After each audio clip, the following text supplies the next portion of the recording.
ये है talks news network और आप देख रहे हैं पॉलिटॉक्स, राजनीति का कच्चा चिट्ठा। जैसे जैसे देश में चुनावी माहौल बनता जा रहा है, वैसे वैसे ही राजनीति भी अपने चरम पर पहुंच चुकी है। देश की राजधानी दिल्ली में आम आदमी सरकार की नई आबकारी नीति पर घमासान ऐसा मचा कि कांग्रेस और बीजेपी दोनों ही एक जुबान बोलने लगे हैं। आम आदमी पार्टी के नेता जहां खुद को ईमानदार साबित करने पर तुले हैं, तो वहीं बीजेपी के नेता प्रदेश सरकार पर करोड़ों रुपए के घोटाले का आरोप लगा रहे हैं। मनीष सिसोदिया के आवास पर हुई सीबीआई की रेड के बाद शनिवार को पत्रकार वार्ता को संबोधित करते हुए उन्होंने एक बार फिर अपनी सरकार को ईमानदार बताया। तो वहीं बीजेपी के केंद्रीय मंत्री अनुराग ठाकुर ने कहा कि यह आम आदमी पार्टी की सरकार रेवड़ी सरकार और बेवड़ी सरकार है। अगर इनकी शराब नीति इतनी ही सही थी तो उसे वापस क्यों लिया गया। वहीं कांग्रेस पार्टी भी दिल्ली की सड़कों पर आम आदमी पार्टी के खिलाफ प्रदर्शन कर रही है। आपको बता दें, दिल्ली के उप मुख्यमंत्री मनीष सिसोदिया के खिलाफ कथित आबकारी घोटाले मामले में सीबीआई ने अपनी जांच शुरू कर दी है। शुक्रवार को मनीष सिसोदिया के घर लगभग दिन भर सीबीआई ने छापेमारी की। सीबीआई ने सिसोदिया का लैपटॉप और मोबाइल फोन जब्त कर लिया है। वहीं मनीष सिसोदिया ने अपने घर पर हुई सीबीआई की कार्रवाई को लेकर पत्रकार वार्ता को संबोधित किया। सिसोदिया ने कहा कि न्यूयॉर्क टाइम्स में दिल्ली की शिक्षा नीति की खबर छपी। दुनिया को हमारी शिक्षा नीति में कुछ ऐसा दिख रहा है जो दुनिया को प्रेरित कर सके। यह हमारे लिए गर्व की बात है। तो वहीं 1.5 साल पहले इसी अखबार में लाखों जलती लाशों की खबर छपी थी, जिसने भारत का सिर शर्म से झुक गया था। मनीष सिसोदिया ने आगे कहा कि मनोज तिवारी जी कह रहे थे कि 8,000 करोड़ का घोटाला हो गया है एक्साइज पॉलिसी में। मनीष सिसोदिया ने 8,000 करोड़ का घोटाला किया। फिर थोड़ी देर बाद बीजेपी के और एक नेता आए प्रेस कॉन्फ्रेंस करने या शायद किसी मीडिया में बात करने, वो बोले 1100 करोड़ का घोटाला मनीष सिसोदिया ने किया है। फिर मैं सोच रहा था कि एलजी साहब ने जो प्रेस रिलीज जारी किया था उसमें उन्होंने लिखा था 144 करोड़ का घोटाला कर दिया मनीष सिसोदिया ने। कल फिर जब सीबीआई के ऑफिसर्स आए तो वो एफआईआर लेके आए थे। उसमें ना 8,000 करोड़ का जिक्र था, ना 1100 करोड़ का जिक्र था। उसमें लिखा था सोर्सेज कह रहे हैं कि 1 करोड़ का घोटाला हुआ है। सोर्सेज कह रहे हैं कि 1 करोड़ का घोटाला हुआ है, ये सीबीआई की एफआईआर कह रही है। इसमें ना 144 करोड़ का जिक्र है, ना 11,000 करोड़ का जिक्र है, 1100 करोड़ का, ना 8,000 करोड़ का मनोज तिवारी जी वाला जिक्र है। मैं कह रहा हूं कि ये सब बकवास है। ये सब बकवास कर रहे हैं। इस पूरी पॉलिसी में कोई घोटाला नहीं हुआ। मनीष सिसोदिया ने आगे कहा कि अगर इनको शराब के घोटाले की चिंता होती तो गुजरात में हर साल 10,000 करोड़ रुपए की एक्साइज चोरी होती है। अगर शराब की एक्साइज की चोरी की अगर चिंता इनको होती, एक्साइज के घोटाले की इनको चिंता होती, तो आज ये सीबीआई का पूरा हेडक्वार्टर गुजरात में शिफ्ट करा देते 10,000 करोड़ का घोटाला रोकने के लिए। और यही लोग करवा रहे हैं, जो लोग सीबीआई को इंस्ट्रक्शंस दे रहे हैं ना, यही लोग गुजरात में 10,000 करोड़ रुपए की एक्साइज की चोरी कर रहे हैं। लेकिन इनको घोटाले की चिंता नहीं है। शराब की एक्साइज की पॉलिसी में हो रही चोरी की किसी की चिंता नहीं है, क्योंकि गुजरात में 10,000 करोड़ की चोरी हो रही है। वहां सीबीआई नहीं भेजते। अगर घोटाले की चिंता होती तो ईडी का दफ्तर वहां खुल जाता, ईडी का पूरा हेडक्वार्टर वहां शिफ्ट हो जाता। वहां नहीं हो रही कोई धरपकड़।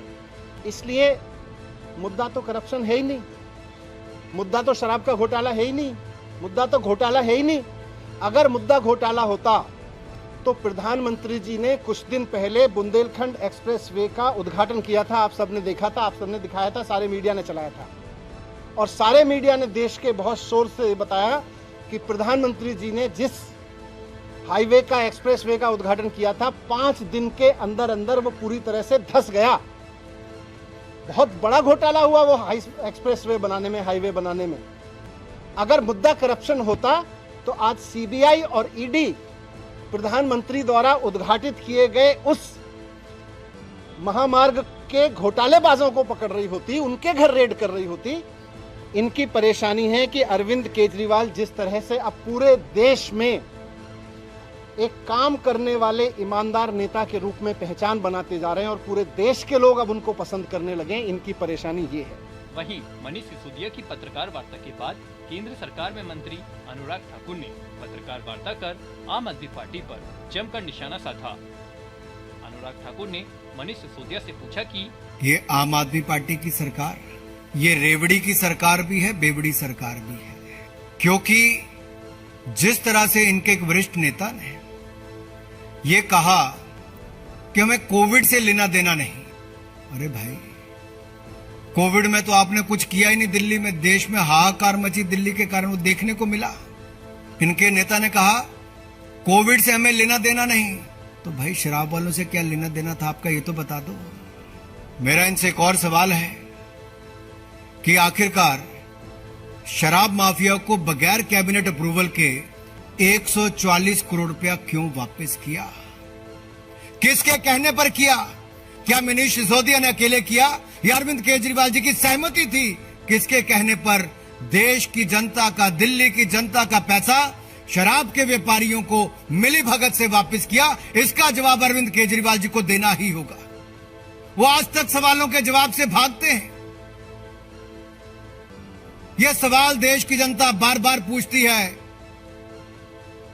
कि शराब के व्यापारियों के प्रति ये इतने नरम दिल क्यों? किसको कितना मिला, कैसे मिला, इसकी जड़ तक जाना ही होगा। आप अपने शराब के घोटाले को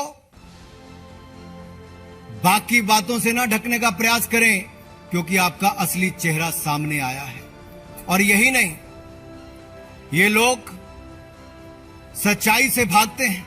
ये आम आदमी पार्टी के नेता, चाहे अरविंद केजरीवाल जी हो या बाकी हो, ये सच्चाई से भागते हैं, ये जिम्मेदारी से भागते हैं, ये सवालों से भागते हैं। अब ये जनता से भी दूर भागेंगे। अनुराग ठाकुर ने आप पार्टी पर तीखा बयान देते हुए कहा कि ये लोग जनता के सामने और जनता की आंखों में धूल धूल झोंकने का प्रयास करते हैं।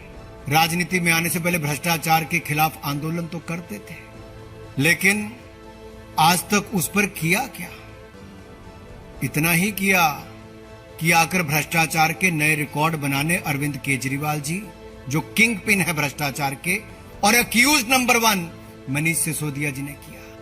और मनीष सिसोदिया ने अब अपने नाम के स्पेलिंग भी शायद चेंज कर लिए हैं। अब इनका अगला आ गया है MONEY, मनी। कमाई करो और चुप रहो। मनी ये है। घोटाले करो, उल्टे पांव भागो, जनता को पीठ दिखाओ, मीडिया के सवालों का जवाब न दो, और कोई महिला पत्रकार पूछे तो उसको लताड़ करके धमकी देने का काम करो। इससे निंदनीय बात कुछ नहीं हो सकती। महिला सशक्तिकरण तो दूर, महिलाओं को अपमानित कैसे करते हैं, ये आम आदमी पार्टी के नेताओं ने दिखाया है।